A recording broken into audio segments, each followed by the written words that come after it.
Boa noite a todos, que bom revê-los aí. Estamos no dia 24 de abril. Sou aqui da região de Curitiba, Paraná, bairro Xaxim. E eu venho nesse vídeo falar um pouco sobre os cuidados, né? Cuidados nesse período, nesse tempo, sobre as abelhas. Tá? Eu lido com abelhas já há algum tempo e para passar um pouco da minha experiência. Eu digo não só as experiências que estão nos livros, né? Ou do curso de apicultura que muitas vezes a gente busca, né, para se começar, né, para ter uma experiência. Mas acho que a prática ela conta muito. A prática de vida, a prática de manuseio com as abelhas, né? Estamos no mês de abril. Mês de abril é outono aqui na nossa região. Bom, o outono neste ano de 2024 está um período meio quente ainda, estamos indo para o final, né? Indo por parte do fim de abril, agora, né? Indo para maio aí, então pega um pouco do verão, veranico, encerramento já, foi encerramento, teve encerramento do verão, né? Mas ainda o outono tem um pouco desta cara. É um período de chuvas, está tendo um pouco de chuvas também, né? Então não estamos em período de seca, não estamos em período de enchente. Está um clima bom, não tem frio ainda, já não começou ainda o frio exagerado. Vou falar um pouco da região de Tijuca do Sul, que nós temos ali. As abelhas ali minhas estão num período, da Apis, né? Abelha Apis, estão numa região de mata fechada. Mata fechada, onde se tem nas áreas redondezas pessoas que plantam árvores frutíferas e plantas também ornamentais e exóticas. Na minha mata fechada, ali na mata fechada tem muita aroeira, as plantas nativas, normais. É, também tenho outras que não são nativas, são exóticas, que também ajudam para a polinização, para ter pólen e para ter o néctar. Tá. Então um pouco mais ou menos do que eu tenho ali. Um pouco dessa área. Não vou definir que plantas, né? Mas só para vocês terem uma pequena ideia, né? De um outro vídeo que eu dei, talvez eu penso fazer. Que plantas que se tem, né? Vou detalhar mais aí as características da flora da região, tá? Primeira coisa que nós temos que cuidar nesse período de entrada de outono é um período que as abelhas rainha ela vai deixando de ter uma postura é, para ao verão, né? Que deixa de ter um período de ser um período de florada, né? De ter bastante flores, né? De ter bastante néctar e pólen, então ela é uma redução. O que você deve fazer? É um período também que se dá imediatamente após a retirada do mel, né? Então, evitar de deixar melgueiras em ninhos, né? Melgueiras porque senão ficam espaços muito grandes, ficam espaços e aí é difícil o controle térmico da temperatura, principalmente para as crias, tá? Então evita de deixar as melgueiras. Eu já vendo algumas dicas aí para os apicultores iniciantes. Evite de deixar as melgueiras, tá? Deixa só um ninho. Se o ninho está reduzido, está bem reduzido, coloque numa isca com 7 caixilhos. Reduz para equilibrar o calor, tá? Aí deu um equilíbrio térmico do ninho. Tá? Segundo ponto, é, no meu caso, eu já começo a adotar alimentador de cobertura. O alimentador de cobertura é de madeira, tem alguns vídeos que falam sobre esse alimentador de cobertura. De um lado você coloca xarope, do outro lado você coloca bicho proteico. Tá? Quando que eu começo a colocar o xarope? Xarope é nesse período de entrada de outono, no período de outono, depois do inverno, meio a meio. 50% com água, 50% com açúcar cristal, jamais açúcar refinado porque é veneno. O outro lado, bife proteico. Tá? Quando que eu coloco o bife proteico? Quando eu vejo que as abelhas não entram mais nas caixas com pólen. Tá? Entra com pouco pólen, então eu procuro bife proteico. Como é que, onde eu encontro? Eu compro isso daí numa casa especializada em apicultura, em Santa Catarina. Tá? É uma casa específica de produtos de apicultura. Tá? O bife proteico é como se fosse arroz e feijão da abelha. Tá? Então, quando não se tem o pólen, então você coloca o bife proteico. Xarope, quando você vê que não tem mais, começa a ter a escassez das floradas de néctar, a gente percebe, né? Quando elas começam a consumir muito mel nos ninhos, não os mels, os favos de melgueira nos ninhos, tá? Outro ponto que a gente tem que cuidar, quando a gente coloca o alimento desses, desses lugares próprios, né? Como eu falei, de alimentadores de cobertura, isso, alimentador de cobertura. Se você percebe que dali 2, 3 semanas, 2 semanas ali, as abelhas não começam a consumir, elas comem o bife proteico, pode haver o caso de se instalar furídeos. Então o que você deve fazer? Tem que cuidar, prestar bem atenção, apesar de que os inimigos, assim, número um não são abelhas com ferrão, estou falando aqui das abelhas apis, né? As abelhas sem ferrão são os inimigos número um das forídeas. Os forídeos, daí vem as larvas, tudo, fica aquele cheiro, né? Cheiro no ninho. E como as apis são abelhas muito numerosas, a tendência é expulsar ou muitas vezes deixar esses furídeos nessa alimentador de cobertura e nem chegarem perto do ninho. Mas isso atrapalha um pouco a organização, a harmonia, irrita as abelhas, né? Então, se por acaso enxerga isso, começa a perceber esse número imenso de furídeos e larvas em cima do resto do alimento proteico, tem que se trocar, ou se limpa esse alimentador de cobertura, ou troca o alimentador de cobertura. Tá? Também verificar o isolamento, né? Eu coloco para isolamento do xarope, para que não saia vazando para os lados, porque, desculpe, é um alimentador de cobertura, né? Eu uso cera derretida, tá? Cera derretida ajuda a você evitar que vaze a xarope e atraia outras abelhas, atraia furídeos e outros insetos que acabam perturbando as abelhas, tá? Outro ponto para a gente cuidar nesse período de outono é como já vem o frio e quando se tem as abelhas, não se tem no ninho abarrotado de abelha, faz redução de ovado. O que é ovado? É a entrada das abelhas, reduz a entrada, tá? Para evitar que entre formigas, entre baratas, entre vespas e outros animais, formigas, né, que eu falei, e outros insetos. Esses insetos peçonhentos, né? Que, para que, e que lugar que deve estar aberto ao ovado? Onde tem o maior número de caixilhos com abelhas, tá? O maior número de caixilhos com abelhas. Então reduz seu ovado e você vai somente abrir seu ovado, vai reduzindo. Quando chega o inverno, reduz bastante seu ovado, por causa do frio também.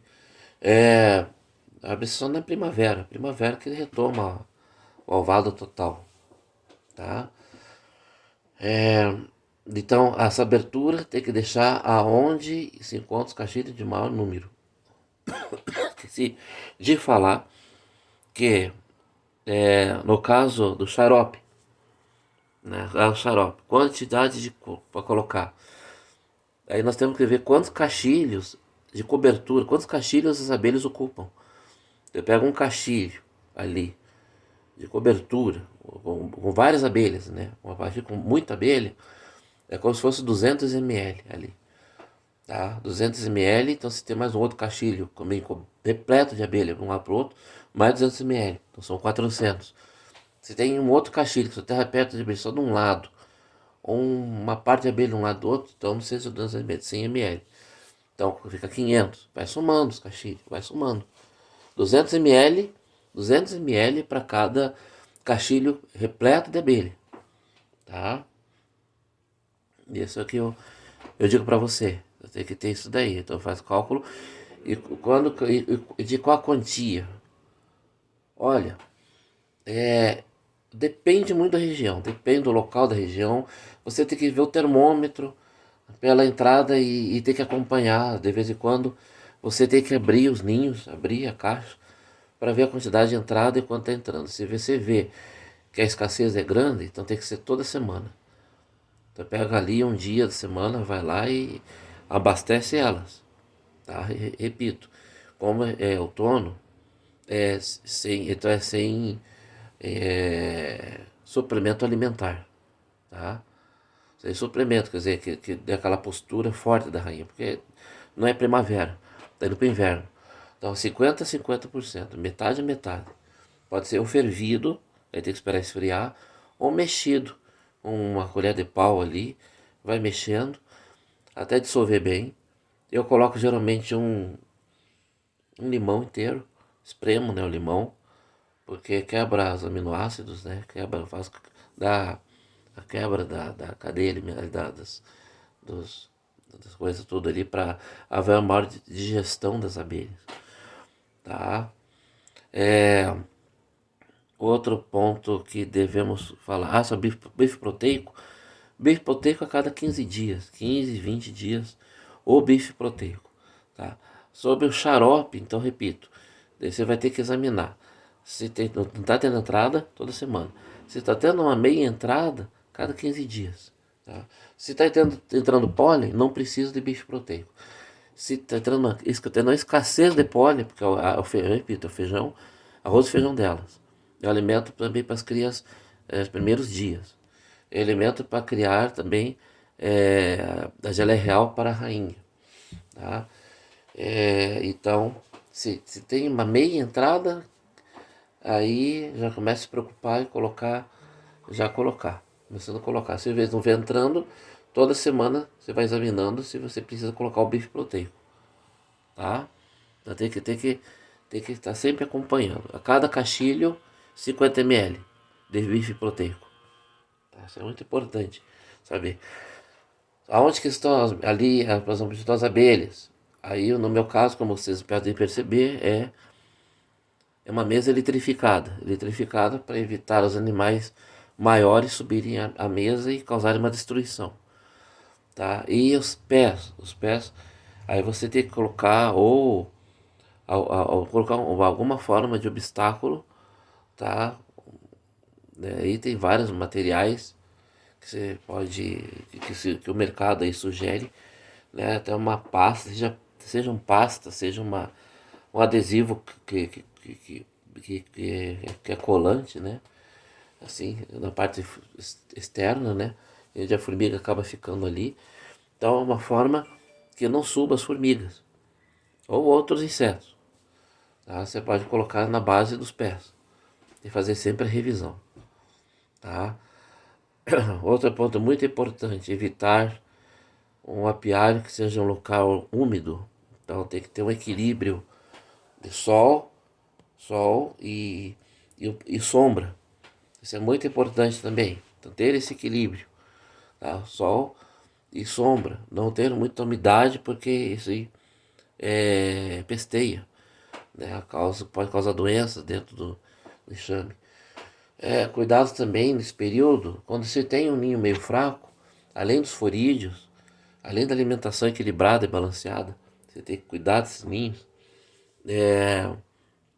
Traças, né? As traças também que podem acabar infestando e enchendo de teia dentro do ninho. Aí você tem que descartar e colocar alvéolos novos, né? Colocar uma cera nova, intercalada, para que elas possam produzir. Mas daí, se não chega um caso desse, o ninho é fraco, você tem que primeiro examinar se tem rainha, como é que tá a postura, todos os outros esquemas, né? Que eu digo, é muita coisa para se pensar daí, tá? O que mais que nós temos que ver, né? Falei da alimentação, do alvado, falei da base da mesa, falei do perigo do furir, perigo da traça, tá? Não perturbar nesse período muito, ficar abrindo caixa. Se você for abrir uma vez por semana, e rápido, não seja muito demorado, porque a temperatura também é nosso inimigo, e que seja um período aí pela manhã, perto do almoço, a partir das 11, horário bom, que por exemplo tá mais calorzinho aí, tá mais calorzinho, tem uma boa turma fora, tá? Evite ao máximo de abrir o ninho em período nublado e chuvoso e meio frio, tá? Então evite, porque elas vão estar em um bom número dentro de casa, e dependendo da roupa que se usa, né, do macacão, o ferrão ali passa mesmo, passa pelas luvas. No meu caso, eu tenho que usar uma luva dupla, né? Tem uma bem fininha preta e uma luva própria que eu uso, tá bom? Sempre cuidar com a vestimenta quando você for lidar, né? Sempre ter a fumaça, o fumegador. O fumegador é essencial, né? Falam que é importante estar em dupla, pelo menos assim, pelo menos dois. E não é meu caso, não tem como, né? Porque eu sou só eu que lido, então tudo que vem vai para cima de mim, né? Então aí eu tenho que tomar o dobro do cuidado, tá? Sempre deixar o apiário limpo, bem rasteirinho para você pisar, você andar, evitar toco, para você acabar dando tropeção. De novo você depois, mais para frente, colhendo mel, você tropeça num toco de árvore e cai tudo, cai caixa imaginou o que acontece? Então, tem que ter muito esse cuidado aí. Ter todos os equipamentos, ter tudo, todas as ferramentas, sempre levar tudo para você fazer todo o manejo. Tá bom? Eu acredito que são esses aí. Eu também faço nesse período de outono não somente alimentador e cobertura. Esse ano agora eu estou fazendo um outro esquema que eu mostrei para vocês aí. Eu mostrei para vocês no vídeo para trás. Eu estou utilizando aqueles alimentadores de ave, né? Não é alimentadores, são bebedouros, né, de ave. Dois externos, próximos dos ninhos. Você nunca coloca do lado do ninho, né? Você coloca sempre meio próximos, assim, uns 20, 30 metros próximos. Com cada um bem grande. Acho que é uma capacidade de uns 5 litros cada um, ou mais, né? E eu deixo ali, coloco aquelas bolinhas de gude, né? As bolitas ali para embaixo para elas não se afogarem, né? Não se afogarem. Estou fazendo esse tipo de alimentação externa. Estou fazendo um teste que depois aí eu vou abrir e vou examinar para ver se deu certo. Porque por mais que você queira também, lembrando os inconvenientes de, de alimentador de cobertura, você tem que pegar, fazer fumaça, vou pegar o ninho para preparar para elas não ficarem voando tua cara, não ficarem leves, ficarem pesadas, para elas comerem o mel, né? E depois pegar, tirar os pesos das telhas, tirar as telhas, aí pegar o alimentador de cobertura, dar uma limpada, porque você tem que limpar, de qualquer jeito, tem que limpar. Alguma coisa sempre tem ali. E depois coloca o alimento, depois fecha e depois bota a tampa, depois bota o peso. É muita coisa. Então vou testar agora. Nesse período que não está meio sem alimento, mas tem pólen, eu vou utilizar esse alimento externo, como tem outros apicultores que também usam. Tá bom? Então um pouco dos avisos, cuidados que nós vamos ter. Depois vou fazer um vídeo falando sobre cuidar no inverno, tá? Quando chegar mais perto do inverno, os cuidados e o zelo que nós vamos ter nas caixas. Tá bom? Fique com Deus, Deus abençoe. Curta e compartilhe. Divulgue aí, Território das Abelhas. Deus te abençoe, fique com Deus. Que possa ser uma pessoa cada vez mais ungida e iluminada. Na graça de Deus. Pai, Filho, Espírito Santo. Amém.